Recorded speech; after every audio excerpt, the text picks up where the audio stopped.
Morning, everyone. My name is Leanne. I'm from the ISGS, and I'm also an aviation student. And I would like to welcome all of our academic advisors here, and they're going to give you information on whatever questions you need. But first, they're going to explain everything, and then later on, you can ask questions. So take it away.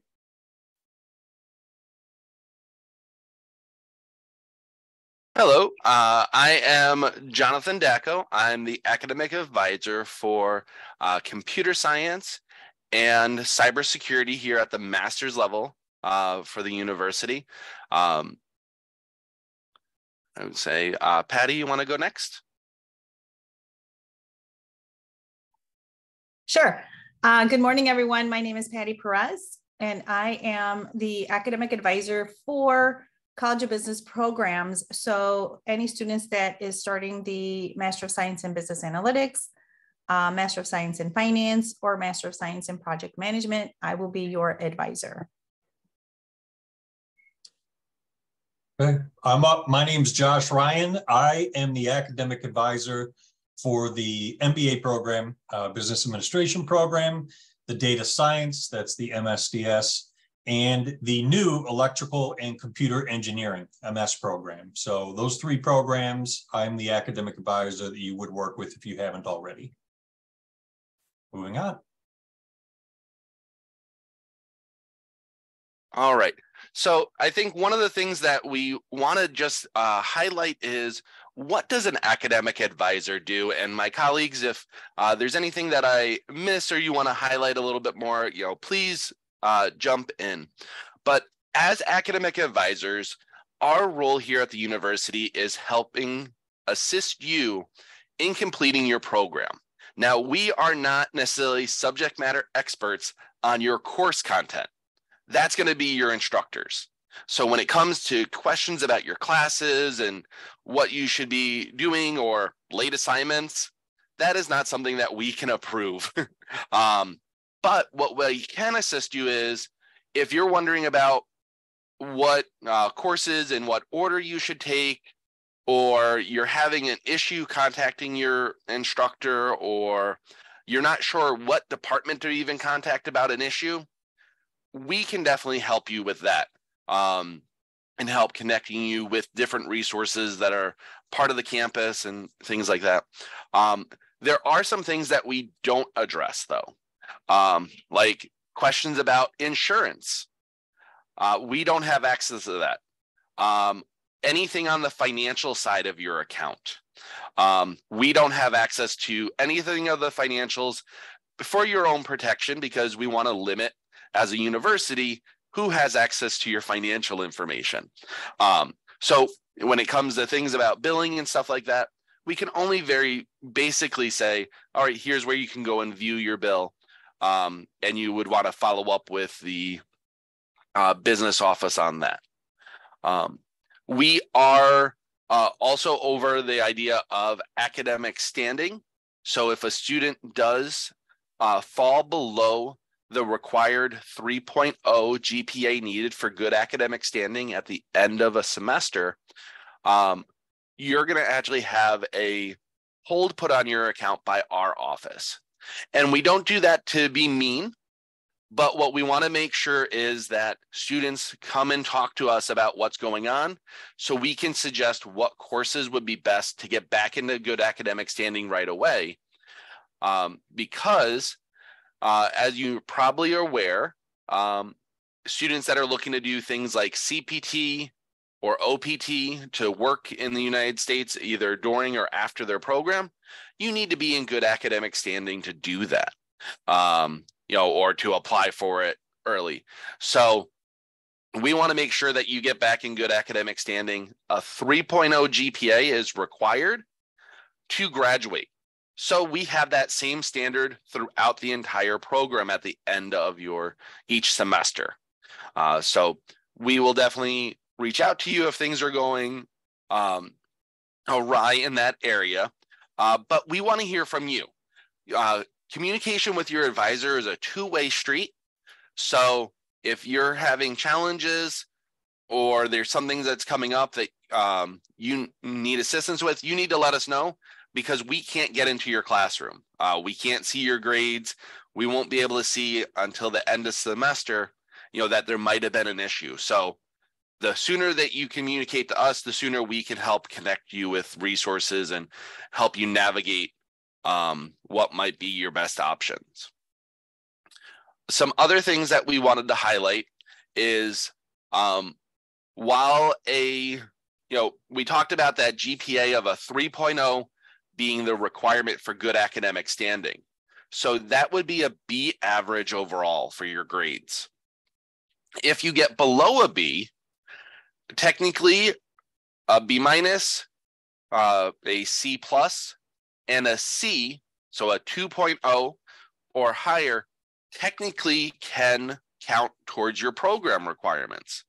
Anything below a C, so a C minus or below, does not count towards your graduation requirements and is the same as a failure in reference to completing anything. It doesn't affect your GPA as badly, but if it's a required course, you would still need to repeat that course. At most, you can have 2 C 2.0 grades for your entire program.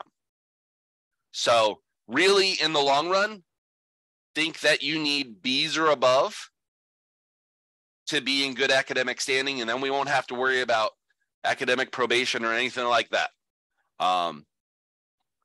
Another requirement that we often have to go over is in fall and spring semesters, you need 9 credits for full-time status. Out of those 9 credits for full-time status, at least 2 of those courses, so 6 credits, must be on campus.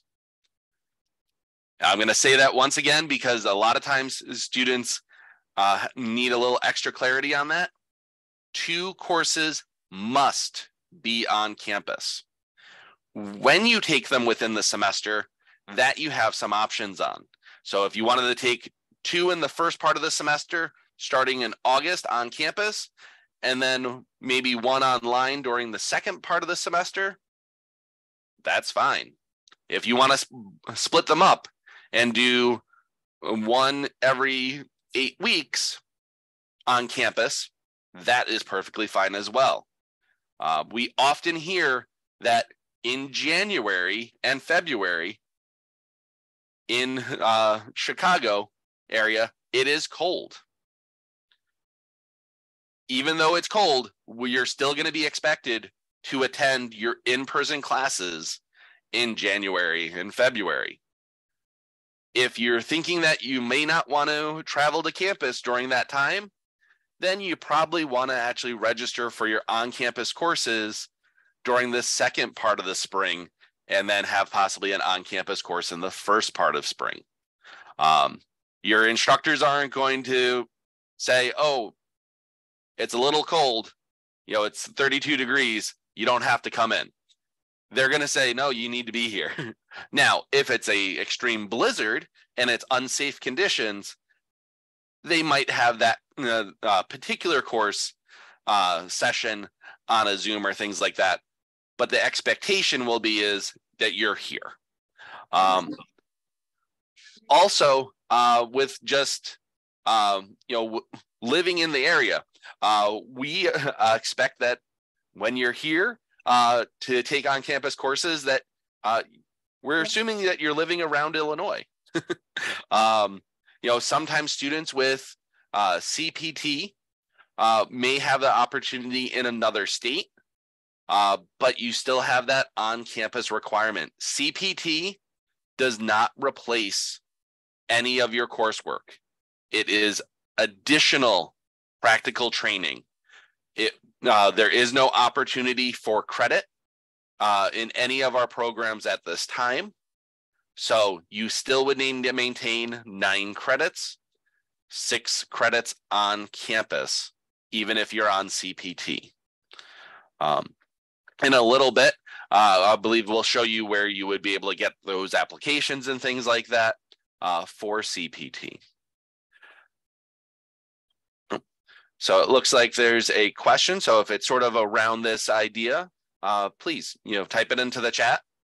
I think that was only a direct message. So if people aren't seeing it in the chat, that's okay. But yeah, if you have questions during this presentation, we definitely will open it up for questions overall in a few minutes. But we wanted to go through a few things along the way. Hey, John. Also, yeah. If you mentioned that students are only allowed to get 2 C's, so 2 letter grades of C's. What happens if I'm a student and I get a 3rd C? What happens in that case? So in that case, you would need to actually repeat one of them. Now, if it's some of our programs have elective courses, some of our programs have no electives. So all courses that are listed in the program are a requirement. And the best way how to be able to view that is in your degree works. You have an academic plan that I believe during our orientations we've gone over for privacy of the students. We're not going to share a degree works right now with the large number of people that we have here, since it has to be a live. But as if it is a core requirement of your program and you get a 3rd C, you will need to repeat one of those courses for a better grade. This is in general, anytime that you repeat a course, we use the most recent attempt to calculate your GPA. All grades that you receive will stay on your transcript. So if in fall of 21, as an example, you got a F in a course and you retook it in fall of 22, both grades will stay on there, but only the fall of 22 grade would affect your GPA.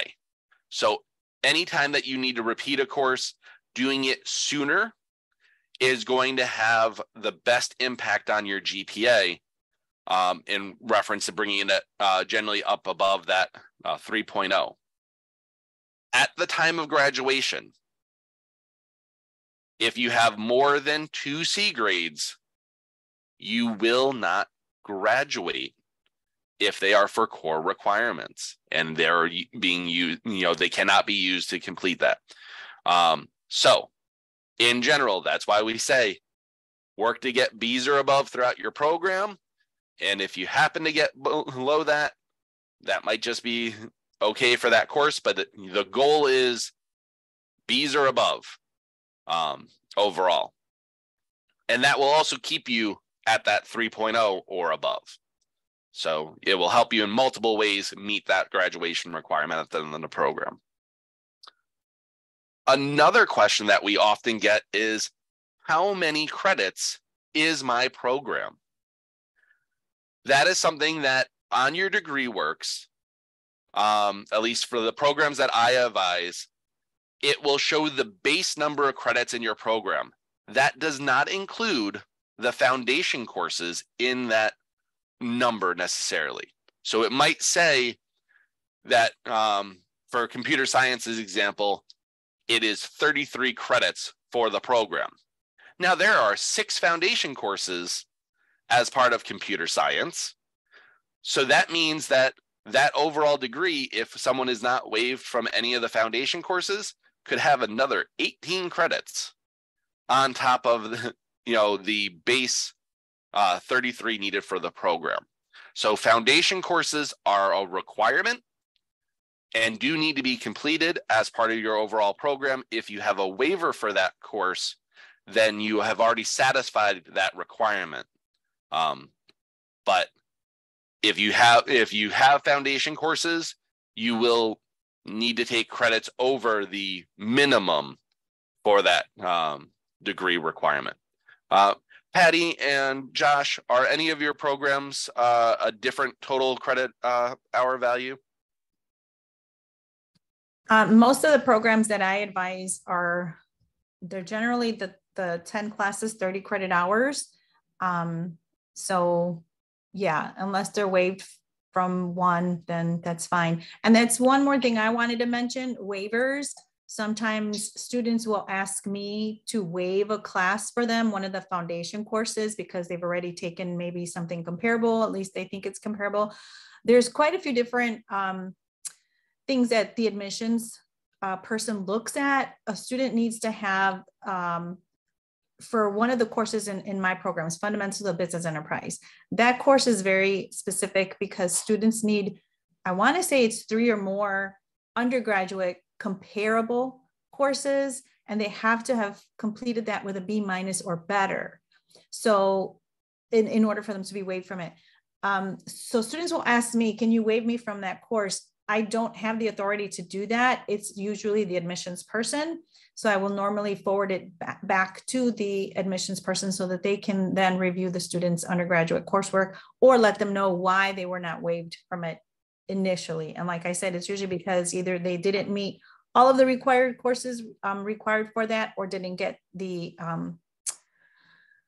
grade that was needed for the waiver. So that's part of that. So yeah, my programs are roughly 30 credit hours each, not including foundation courses. So again, it's really going to depend on what waiver credits you are granted, if you are any. Now, if you have your transcript sent in, they must be official in order to be evaluated. When they are evaluated, majority of the time, either someone for admissions or us, we will forward you the program curriculum that's called a degree plan, which will show you exactly what you've been awarded and what your program is going to showcase. Now, like Patty mentioned before, if you did not receive waiver credit for something that you felt that you should have gotten credit for, well, then they're going to need 2 things from you. They're going to need an official course description from that particular school or institution course catalog, not the entire course catalog. Don't send us a PDF of 300 pages because we've seen that before. Send just the snippet, the screenshot of the course description and the course syllabus for that particular course. If we have those 2 things, we forward it on to admissions or the department chair for review. And then based on that evaluation, we will then give you an answer on if you have been granted any waiver credit or not. So. And that is for the foundation courses that would be based on your undergraduate studies. If any of you are possibly a transfer student from another graduate level program and have potentially graduate transfer credit, that is a whole different system in reference to getting that. But we definitely need an official transcript on file with the university for any transfer credit to be applied to your program.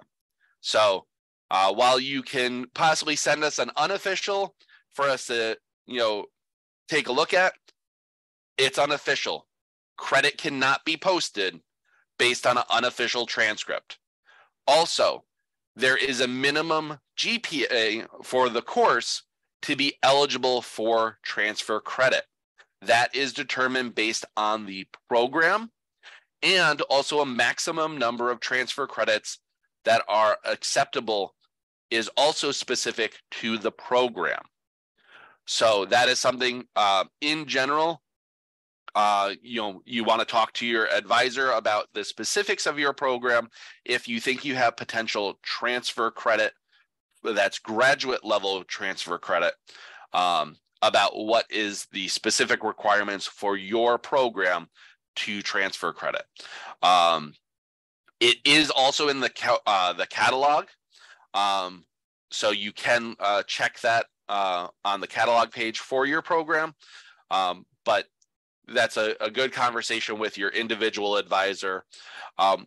As advisors, we can assist with more general things. So if Josh is out for vacation, Patty and I will be able to assist with more general questions or concerns or processes. However, often we are going to refer you back to your assigned advisor because there might be some nuances with your program that they're going to be best to address. We are familiar with those programs, but each individual advisor is truly the expert of working with that particular faculty and know a lot of the different pieces. Like if Patty got one of my students, she may not be aware for cybersecurity that there are some courses that are not offered every semester. So if I was on vacation, she'd be able to take a look and say, here are courses currently available and make suggestions, but may not be able to, say, oh, 2 semesters down the road, you should look to take this. That's going to be a better question for your assigned advisor. And in actually setting up an appointment with your advisor is really easy. All of us have Calendly set up in the signature line of our email. So just to help facilitate showing that, I'm just going to share screen of one of my emails.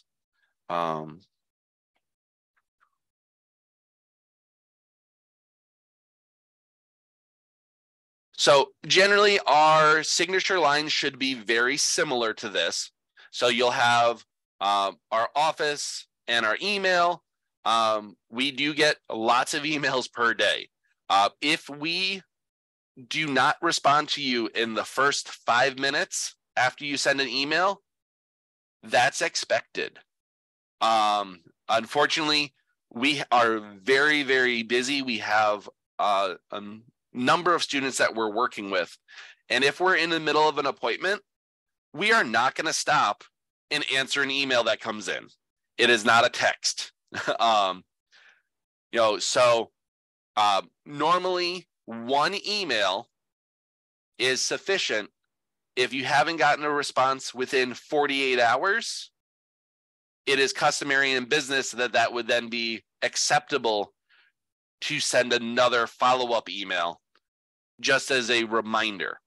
But sending 2 or 3 or 5 emails in a matter of a half an hour would be not appropriate. So just we'll mention that sort of bit of etiquette.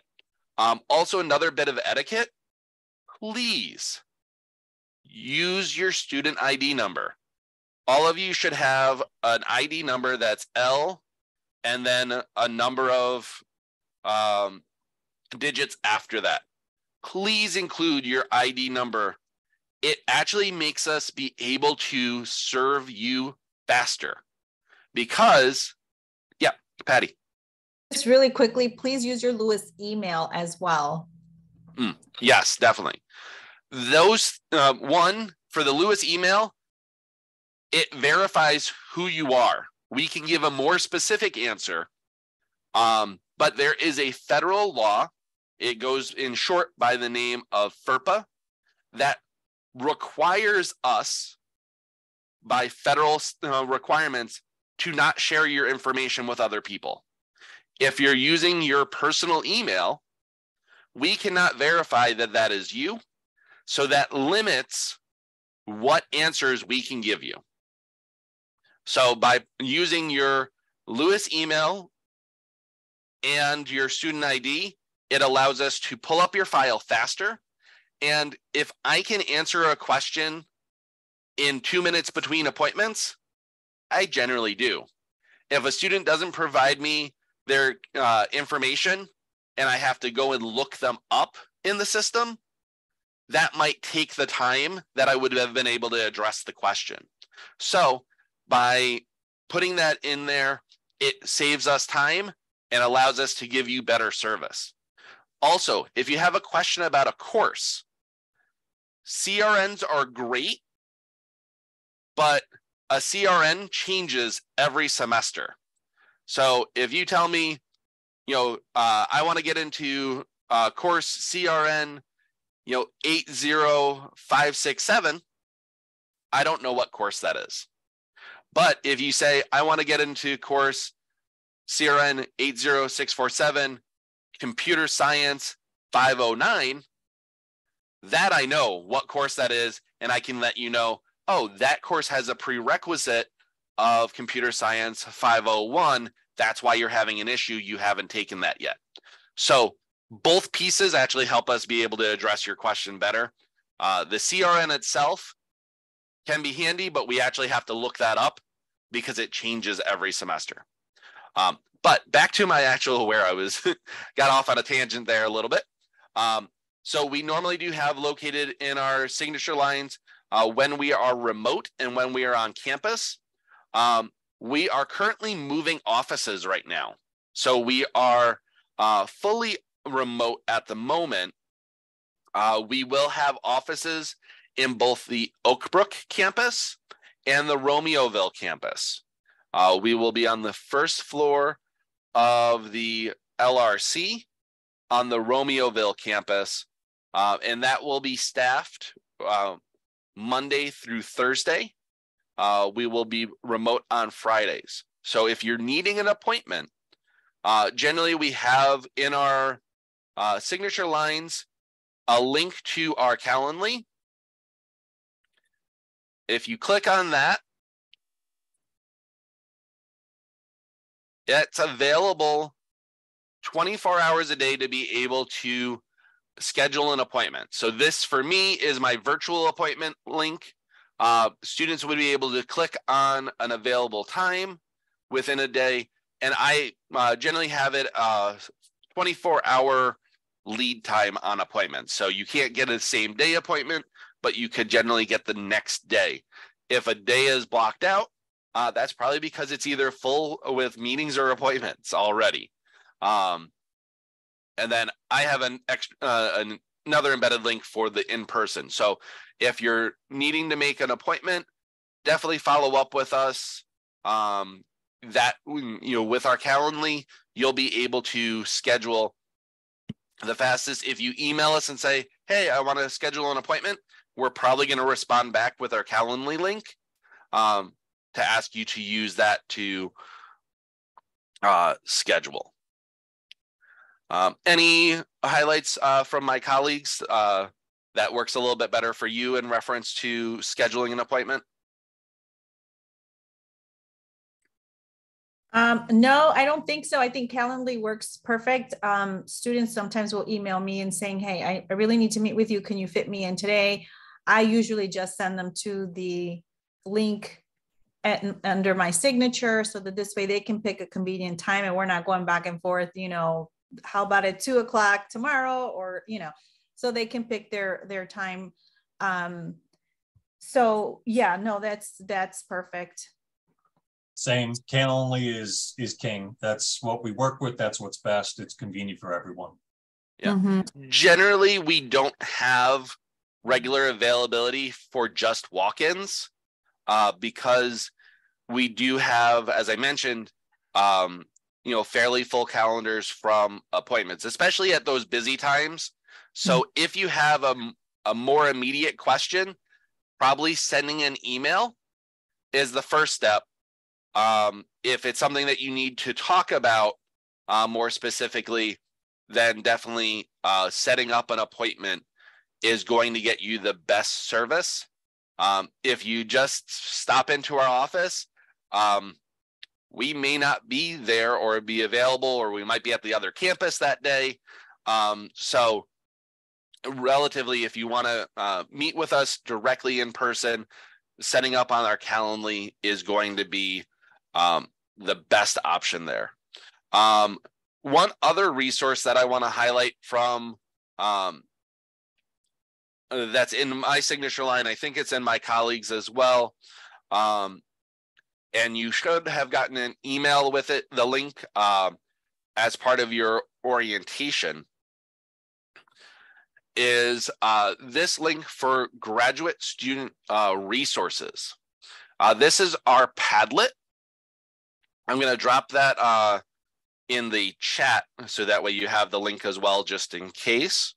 But this has a lot of great resources as well.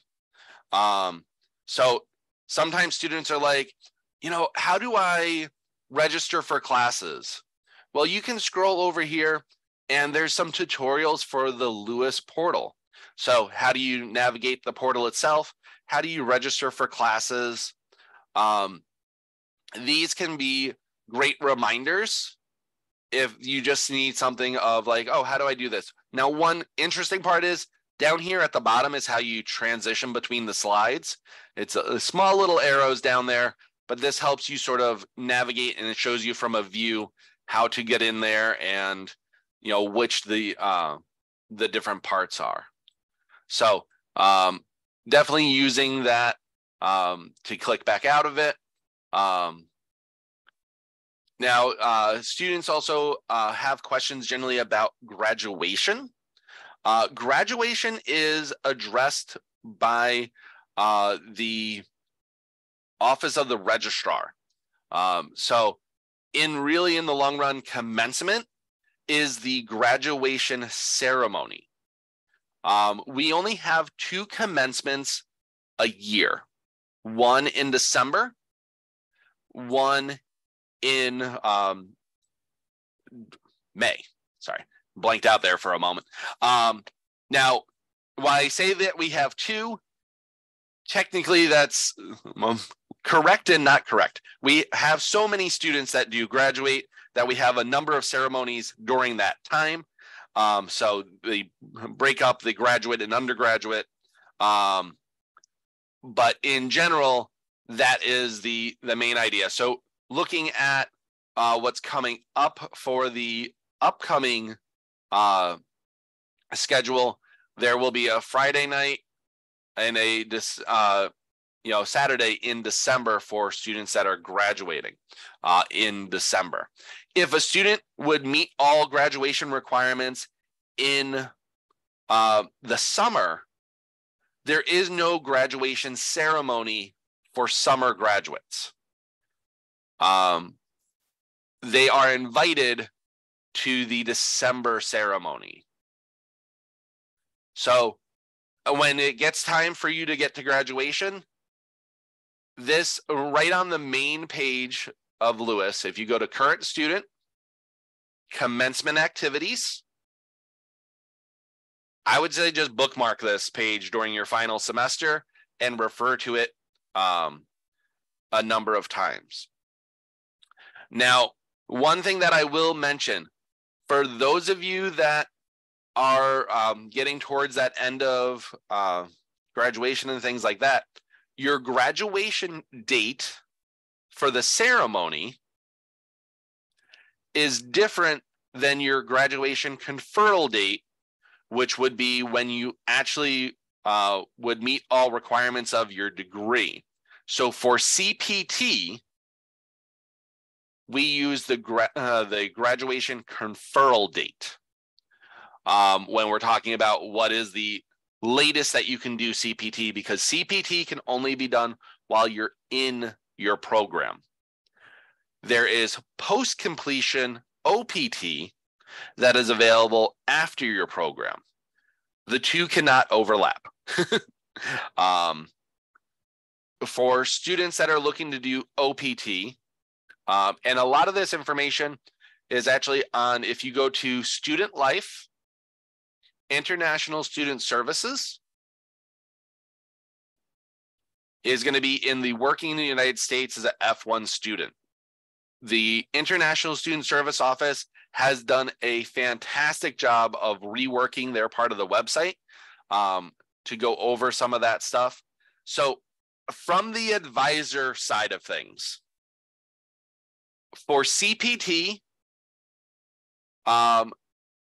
you're going to need to send us the advisor form and the offer letter when you have an offer for CPT.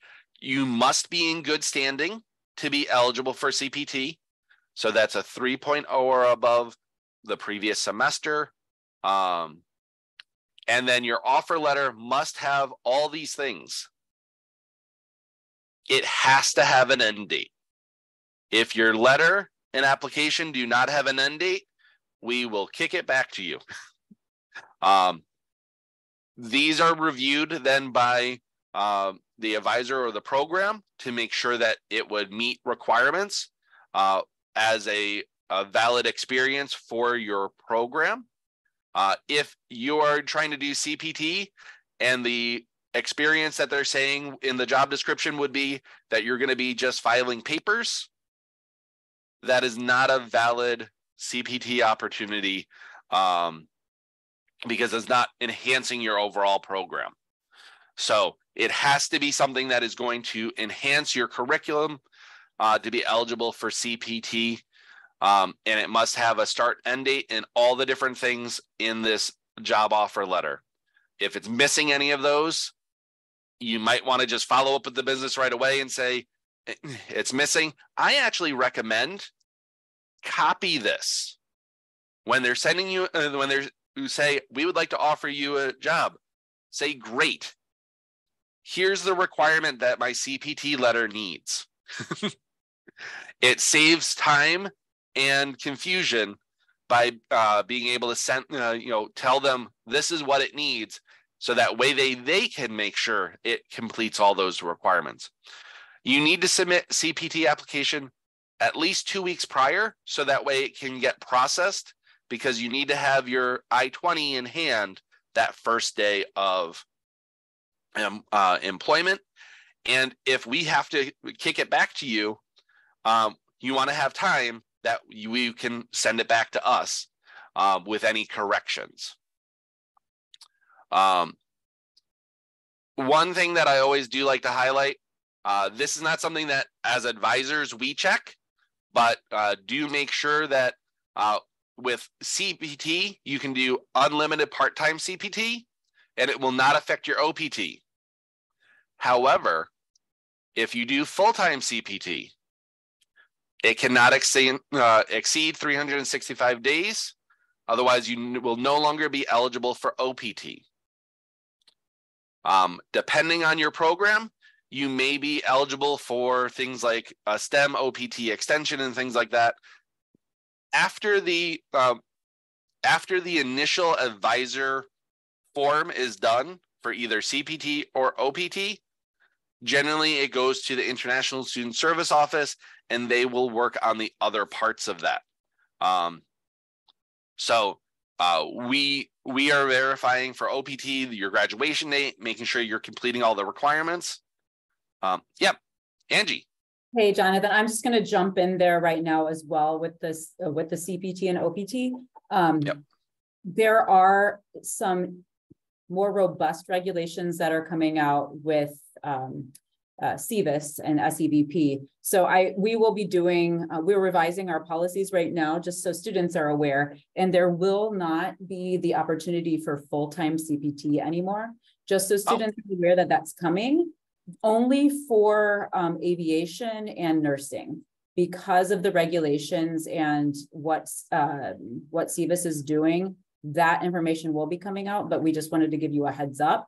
We just had a meeting about this yesterday, so we are revising our policies, but you can still do unlimited part-time CPT so long as it is, tied to your program of study. So if you have questions about that, we will be having a session completely on that particular issue, CPT and OPT, but not until our policies are finalized, because they do have to be reviewed and all of that as well. But that is one thing that SEVIS is very clear on, and SEVP. So they are going back to pre-COVID regulations, and that is one of the things that we are trying to make sure that we are very compliant on. So. Yeah. At any rate, the part-time CPT, OPT, everything else is, same as it has been, but just to give you a heads up. Yep. And that's why as advisors, we will often refer you back to the office that owns that particular topic because, as Angie just shared, that is new information. We're just getting it because it's right at the time. So often as advisors, we don't want to misinform you about something. So if it's not an area that we own, we're going to say, you need to follow up with the Bursar. You need to follow up with, International Student Service and Global Scholars, the health office, because we don't want to give you wrong information. We want you to get it from the people who are, control that area or know the ins and outs of it. So we're not doing that to avoid your question. We're wanting to get you the best answer possible at that time. So in general, with CPT, OPT, you're going to have an advisor form that you'll need to send to us for the first part of it. And then after that, it will go to International Student Service Office. With OPT specifically, after the initial part of that, that even goes to a governmental agency, and then we have really no control over when the card or this gets approved and things like that. But when it gets to OPT, after the advisor form, you don't need to include the advisor on any of the other communications about OPT, because we do not address any of those other parts of it. So we understand that you're familiar with us, so sometimes it's handy to just keep us on the email. But we don't do approval for OPT placements or anything like that. And for OPT, I'll just jump in on that really quickly. So you'll receive, whenever it comes the time for you to apply for OPT, since you're all new students, it won't be coming around for a little while. But when it does come to be that time, you will need to make sure that, and it says on our forms as well, but you'll have to make sure that you are passing and that you don't fail your final courses before you submit your application for OPT, because that can cause a whole host of problems for you. So we really advise not applying for OPT until you are certain that you will be graduating. And we'll talk more about that as it gets closer. Every semester we have a session for students who are finishing their programs on the process for OPT. So you don't have to worry too much about it right now, but just make sure that you do the best that you can with your grades all along, so you don't find yourself in a very difficult situation where you have like a 2.9 and you don't meet the graduation requirements. So we just like to tell people early and often about some of these policies so you can be aware of them and, just do what you do. So Angie, it looks like the link that you sent for the virtual student orientation, the next one on June 29th, looks like it's stated for the Lewis Police Department. Was that the link that you were looking to post in there, or a different one for the CPT, OPT? They can go ahead and fill that one out. We didn't have a separate form for that. Jay usually does that. He's out of office this week, so I didn't realize it was a different one. They can fill out that, and we'll see when they submitted it, so it's totally fine. Thank you, Subu, for pointing that out as well. Yeah, you can just fill that attendance out, and I will make a note of that. Okay, excellent. All right. So Josh and Patty, is there any other things that you feel that we need to address specifically before opening it up for more general advising questions? One thing came up. I was just thinking about holds. You mentioned earlier that, if they fall below the 3.0 GPA, required GPA, they would be placed on the SGPCE hold, which that's when they would come to us, and that's more or less how and when we would advise them on that. Now, there are many types of holds. One of the more popular ones is a business office hold, and that usually has something to do with finance, or if there is a past due balance. So since that is a popular one, I always refer everyone, you could look in the chat here. For student balances, you would contact the business office. This is, hopefully I got all this right in here. They're still in the LRC, I believe, business office email and the phone number in there. So that's probably one of the more popular questions when it comes to, hey, I have a student hold. It says business office hold. What am I to do with this? I always take the time out to explain this to them. But if you want to copy and paste this or write this down, this is good information to have for this. So just look in the chat. I agree. The only other thing that I would want to add, and just let students know, a lot of new students, when they first start or meet with me, I will get emails saying that they haven't received their updated I-20. So that's one thing that we as advisors do not manage the I-20s. ISS handles all of the I-20s. So that's a question straight for International Student Services, or even Tyler King, who's the initial admissions person, who would update that for students. So yeah, we do not manage any I-20s. We cannot update those. And then the other thing that I had on my, I just jotted down some notes to discuss, or questions that I usually get, is about traveling. So I'll get students asking me if I can approve their travel. I don't approve travel. The only advice that I would give students is if they are going to travel, like for example, in the summertime, if you wanted to travel, and you are taking a class, if it's an online class, totally fine to travel. Sometimes students will be coming once the fall term started. So for example, maybe they're taking a online class in the first 8 weeks. So they might come back sometime during that start, because it's an online class, and that's fine as long as you're participating in your class. I don't know if immigration gives any kind of, flags because of the travel, but definitely students should be registered for all 3 of their required courses, print out a schedule that shows that when they get to immigration, and just have all of that documents in order. But any travel questions, I always refer them to ISS, because ISS should be notified when a student is going to be traveling. I don't know if I-20s need to be signed or anything like that, but that is all handled through ISS. So that was the only other thing that I had. All right, excellent. One other thing that sort of the bounce off of both of my fellow advisors, I'll just do a share screen. In your My Accounts page of My Lewis, if you scroll down here to the bottom, if you need to contact the business office or Bursar's office, this is a direct link to their page on the website. And under, I don't know why we do this with our website, but often under the frequently asked question area of a particular department is where it has their contact information. So I just verified all the information that Josh had on there. Looks like it's right. So if you copied that down from his, you have the right information there. And then one other thing that students sometimes forget to do. Under your records and registration page, you need to have an updated mailing address on file with the university.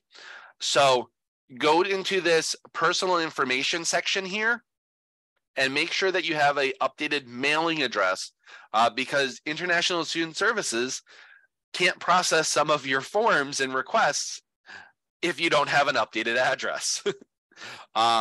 Also, I suggest putting in a phone number if you do have one that's local, because as advisors, if we need to follow up with you about something and we can only send you information to your Lewis email.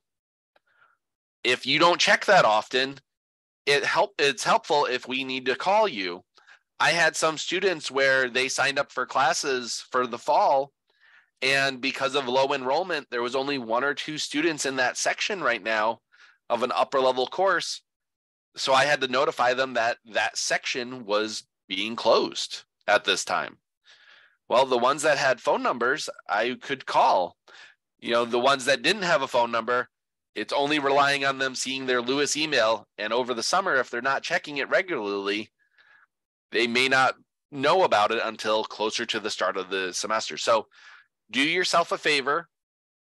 If you have an updated local phone number, add that as part of your updated address. And you definitely need to have a local address on file as part of your visa requirements. Now, visa requirements are not something that as advisors, we are super well versed in, but there's some parts that we know really well. Having the address, the 9 credits per fall and spring semester. Now, I keep on saying fall and spring.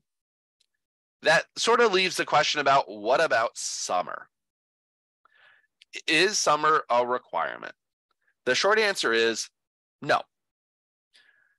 Per your visa and your status, you're not required to take summer courses. Many of our students, I would say a majority, do take summer courses because they can actually speed up their graduation pace by doing that. But in general, it's not a requirement, but a lot of students choose to. Over the summer, I would say a majority, if not all, of the courses are online. That might be an extra reason why students look to take summer classes if they're looking to have more online opportunities. There is no maximum or minimum number of courses that you can take online. The visa requirement is per semester. So any semester, fall or spring semester that you take, you should have 9 credits for full-time status and 2 courses on campus during fall and spring semesters. I know we've repeated that a number of times, but it's super important. And we have students that tell us what they hope that policy is often. So I just want to clarify. So that is the majority of things that we were looking to really address. If there is some general questions that students do have, we would be more than happy to address those. If it's a specific question of what should I take next semester, that's probably going to be a good question to set up an appointment with your advisor or send them an email. But if you do have some general questions, we would be happy to address those. You could either unmute or write it in the chat.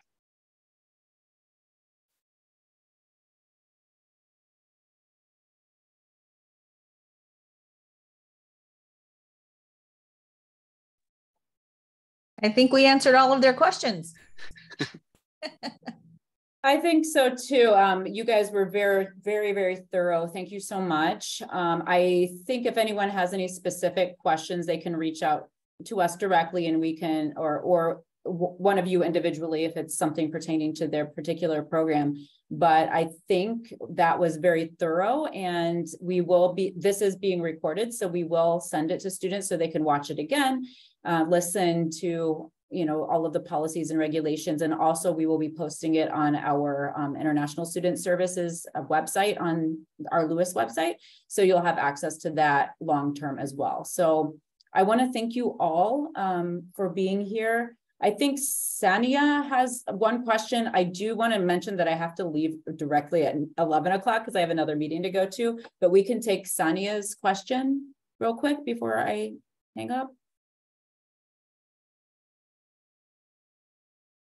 Okay, for general questions about that aren't related to academic advising, you can send an email to our ISGSS email. I'll drop that in the chat.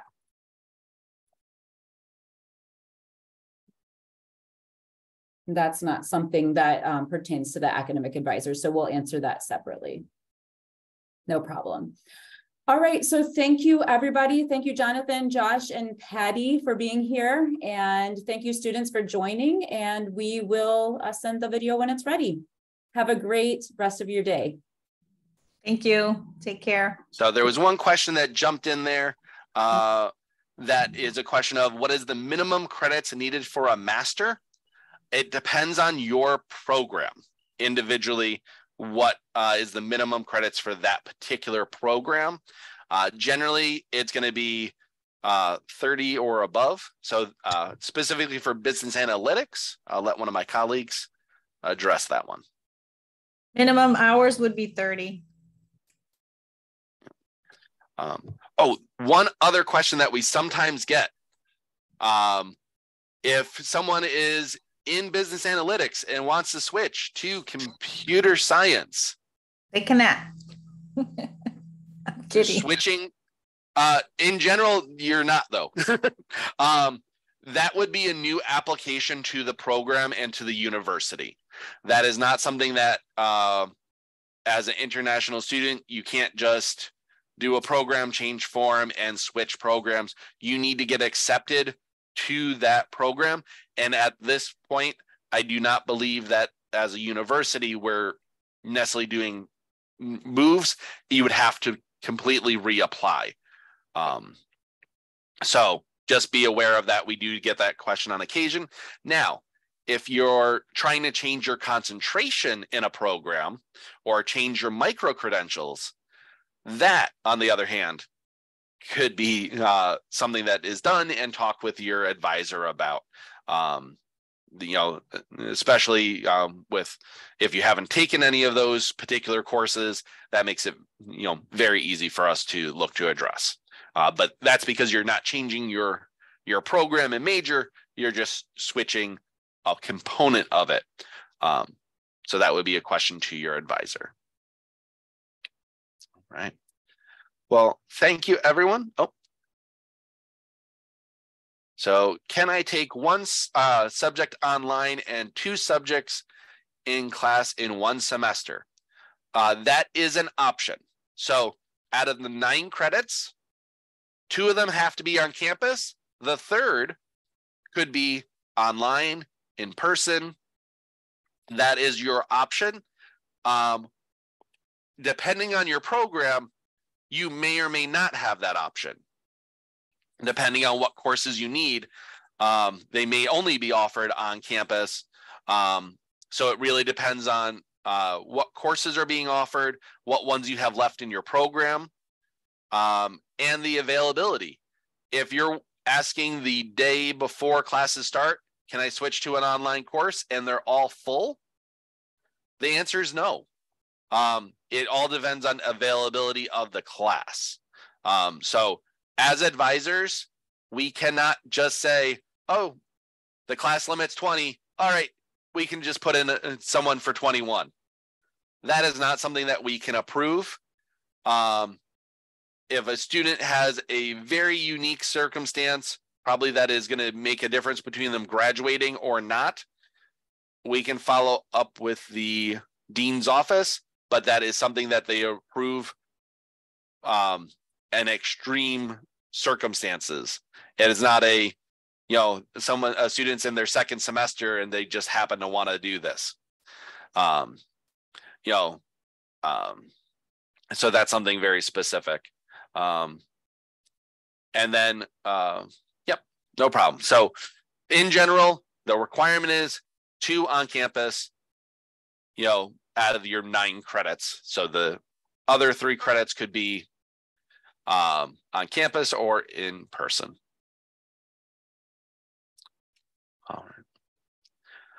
All right, everyone. Thank you for joining us. We look forward to working with you.